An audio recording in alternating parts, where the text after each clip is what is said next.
Hey guys, നമ്മളോട് നീ മച്ചാൻ പറഞ്ഞിട്ട് ലംബോർഗിനി ടെർസോ VS GTR ആണ് റാംപഡസിനോട് നിൽക്കുന്നത്. ആ കാണാൻ റാംപഡല്ല, ഈ ചാടിയിട്ട് അതിന്റെ അപ്പുറത്ത് ഒരു വെയർഹൗസ് ഉണ്ട്. അത് കടന്നു പോണ വണ്ടികളാവും ഈ റാംപഡസ് ഇത് വിന്നർ. നമുക്ക് ഫസ്റ്റ് തന്നെ നമ്മളെ GTR എടുത്തിട്ട് റാമ്പി ചാടിപ്പിച്ച് നോക്കാം. അപ്പൊ GTR അവിടെ പോയി നിൽക്കുന്നു, നമുക്ക് നോക്കാട്ടാ.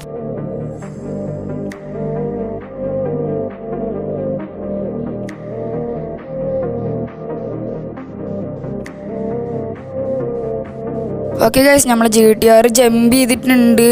നമ്മളെ GTR ഇവിടെയാണ് വന്ന് നിന്നത്. നമുക്ക് നമ്മളെ ലംബോർഗിനി ടെർസ് കൊടുത്തിട്ട് വരാം. അപ്പം നമ്മൾ ഈ ലംബോർഗിനി ടെർസ് ചാടിപ്പിക്കാനായിട്ട് മുമ്പ് നിങ്ങൾ ചാനൽ മാക്സിമം സബ്സ്ക്രൈബ് ചെയ്യുക. റോഡ് ടു 10K ആണ് നമ്മളെ ഫാം. പിന്നെ എല്ലാവരും മാക്സിമം ലൈക്ക് ചെയ്യുക. ലൈക്ക് ടാർഗറ്റ് ഒരു 1K ആണ്. നിങ്ങൾ സബ്സ്ക്രൈബ് ചെയ്തില്ലെങ്കിൽ ലൈക്കെങ്കിലും ഒന്ന് അടിച്ച് സപ്പോർട്ട് ചെയ്യും. അപ്പോൾ നമ്മളെ നെക്സ്റ്റ് ചെയ്ത് വണ്ടി വേണം നിങ്ങൾ കമൻറ്റും കൂടി ചെയ്തേക്കിട്ടോ. നമ്മളെ ടെർസ് എവിടെ പോയി നിൽക്കുന്നത് നമുക്ക് നോക്കാം. നമ്മളെ ടെർസ് ചാടിയിട്ടുണ്ട്. എവിടെ പോയി നിൽക്കുന്നു നമുക്ക് നോക്കാം. ഇതെന്തുവാ ഗൈസ്, നമ്മളെ ടെർസും GTR ഏകദേശം സെയിം സ്ഥലത്ത് തന്നെയാണ് വന്ന് നിന്നത്.